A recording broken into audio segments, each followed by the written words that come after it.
husband was a lawyer, which meant he knew exactly how to hurt me without ever leaving a bruise. He knew exactly how far he could push the law before breaking it, and he knew that if I ever tried to leave, he could bury me in so much paperwork and litigation that I'd suffocate before I ever reached the exit. My name is Alina, and I'm 29 years old. When I finally ran from Julian, I didn't just leave a marriage, I escaped a surveillance state. I thought I was smart. I bought a burner phone, paid cash for a used sedan, and drove 3 states away to a small town in Minnesota where I thought nobody would look for a woman who used to attend galas in Chicago. I had my 5-year-old son, Leo, and for 3 weeks we were free. We ate cereal for dinner, we slept in a motel that smelled like lemon pledge, and we laughed. I had forgotten what it sounded like to hear my son laugh without checking the volume first. But Julian found us on a Tuesday. I was at a playground watching Leo climb the slide when my phone, the burner phone that nobody had the number for, rang. I answered it, thinking it was the motel manager. Instead, I heard Julian's voice, calm and smooth, like he was asking a jury to consider the evidence. "Alina," he said, "you look tired. That coat is too thin for Minnesota weather, and you really shouldn't let Leo play on that slide, it looks rusted." I dropped the phone. I spun around, scanning the parking lot, the trees, the road.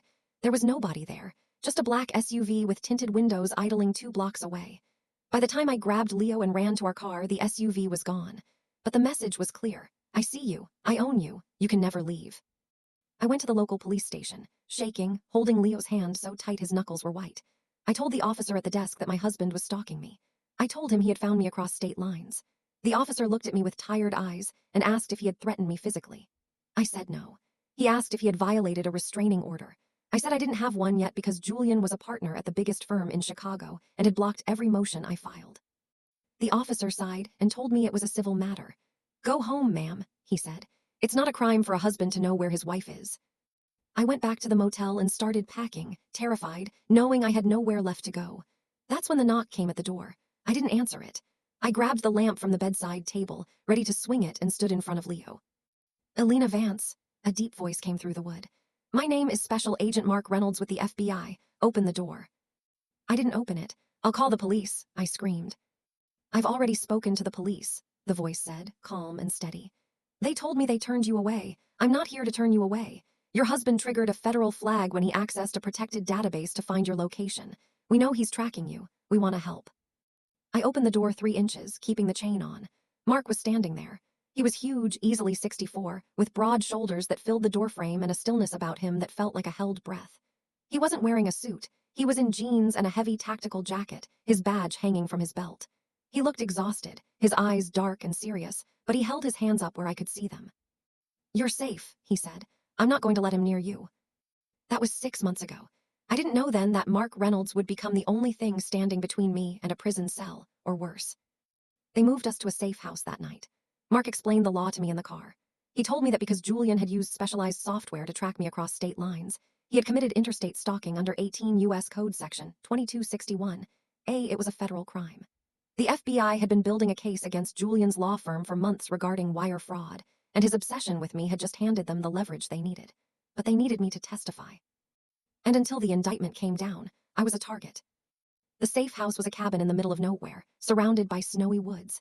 It was just me, Leo, and Mark. At first, I was terrified of him. I was terrified of all men. Julian had spent 6 years telling me that I was incompetent, that I was crazy, that no man would ever tolerate me except him. When Mark cooked dinner that first night, simple spaghetti, I apologized profusely because Leo spilled his milk. I waited for the explosion. I waited for the lecture about how clumsy we were. Mark just grabbed a paper towel. "It's just milk, Alina," he said, wiping the table. "Gravity happens, don't worry about it." He didn't yell. He didn't sigh. He just cleaned it up and poured Leo another glass. I had to go into the bathroom and cry for 10 minutes because the kindness felt so foreign it actually hurt. For the first month, Mark was all professional.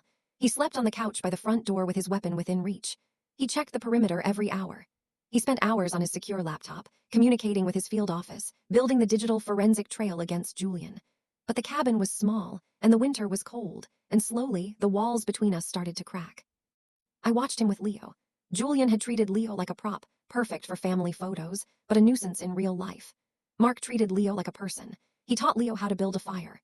He played chess with him, patiently explaining how the knights moved. He let Leo ask a million questions about his gun, answering them seriously about safety and responsibility without ever treating it like a toy. One night, after Leo was asleep, I found Mark on the porch, staring out at the tree line. It was 10 degrees below zero, but he didn't seem to feel it. I stepped out with 2 mugs of coffee. Why you? I asked, handing him a mug. Why is a senior agent babysitting a domestic case? He took the coffee, his fingers brushing mine. They were rough, calloused, warm. I asked for this assignment, he said. Why? Because my sister didn't get out, he said, looking at the snow. Her husband was a doctor, pillars of the community, everyone thought she was lucky. By the time we realized what was happening, it was too late. The system failed her, Alina. It requires victims to be perfect, to have bruises, to file the right paperwork in the right order. Guys like Julian. They know how to weaponize the system. I wanted to be the part of the system that bites back. I looked at his profile, the sharp jawline, the scar running through his eyebrow. He looked dangerous, terrifying even, but I realized I wasn't scared of him. I was scared for him. Julian is going to come for us, I said. He's not going to stop. Mark turned to me then, and the intensity in his eyes made my breath hitch. Let him come. I've spent my life hunting monsters. I'm not afraid of a lawyer in a suit. But Julian wasn't just a lawyer in a suit. He was a narcissist losing control, and that made him volatile. 2 weeks later, the hammer dropped. Mark got a call on the secure line. I watched his face go pale. He hung up and started packing his gear immediately. We have to move, he said. Now. What happened? Julian filed an emergency ex parte motion in Chicago, Mark said, throwing clothes into a bag. He claimed you kidnapped Leo and that you're mentally unstable and a danger to the child. He presented evidence, doctored emails, fake therapy notes. A judge signed a warrant for your arrest and granted him immediate temporary custody of Leo. But I'm a federal witness, I argued, panic rising in my throat. You said I was protected. State warrants are tricky, Mark said, strapping on his vest. Technically, federal law trumps it, but if the local sheriff shows up here before we can get a federal stay, they have to arrest you. And once you're in custody, Julian takes Leo. By the time the DOJ sorts it out, Leo will be gone. We ran. We left the safe house and drove deeper into the mountains to an off-the-grid hunting lodge Mark knew about. It wasn't sanctioned by the FBI. Mark was going rogue to protect us. If they catch us, I told him as we drove through a blizzard, the windshield wipers fighting the snow, you'll lose your badge. You'll go to prison for harboring a fugitive. Mark glanced at me, his hand resting on the gear shift. I took an oath to protect the innocent. That's what I'm doing. If that costs me my badge, then I don't want the badge. We spent 4 days in that lodge. The power went out on the second day. We had to huddle in the main room by the fireplace to stay warm. We slept on mattresses we dragged in front of the hearth. That proximity changed everything. There was no room for professional distance when we were shivering under the same blankets, listening to the wind howl outside.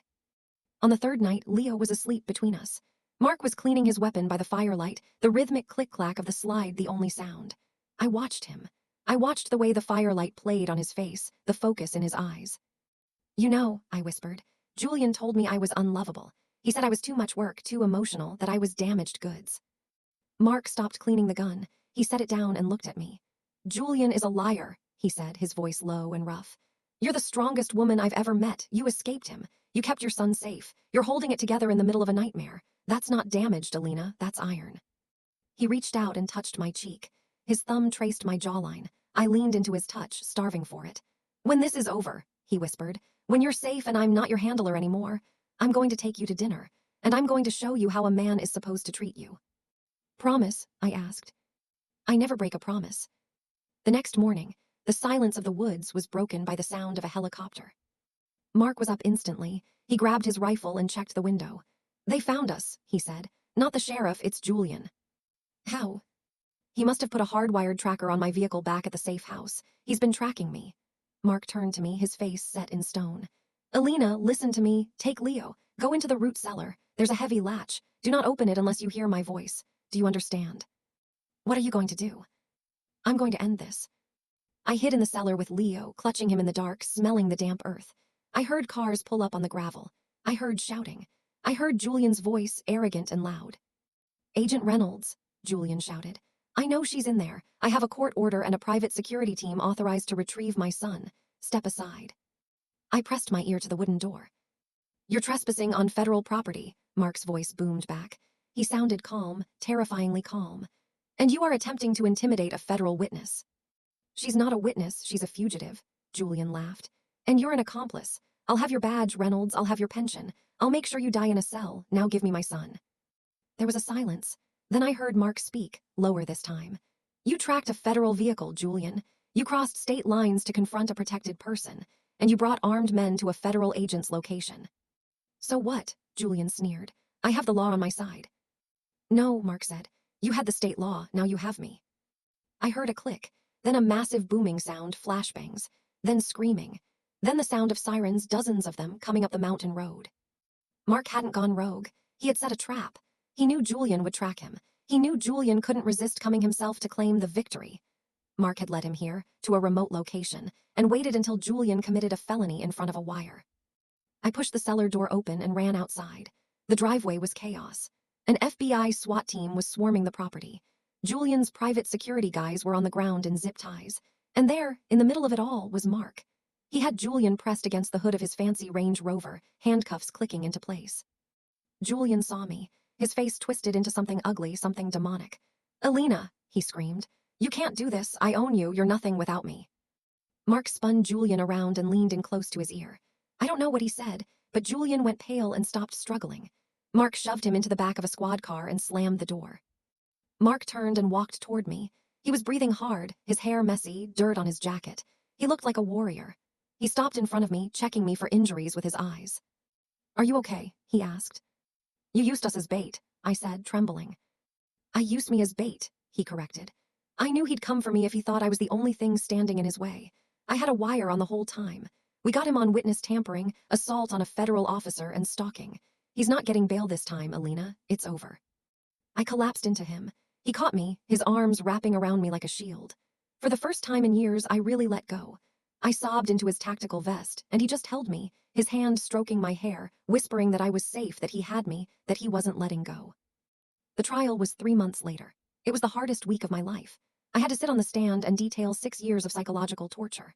I had to look at Julian, sitting at the defense table in his expensive suit, staring at me with those cold, dead eyes. His lawyer tried to tear me apart. He asked why I stayed so long if it was so bad. He asked why I didn't have medical records. He tried to paint me as a hysterical woman who kidnapped a child. But then Mark testified. He walked up to the stand in his dress uniform, looking every inch the hero he was. He presented the data. The GPS logs showing Julian circling my location 400 times in a month, the audio recordings of his threats, the emails he had doctored. Mark spoke with a quiet, lethal authority that silenced the courtroom.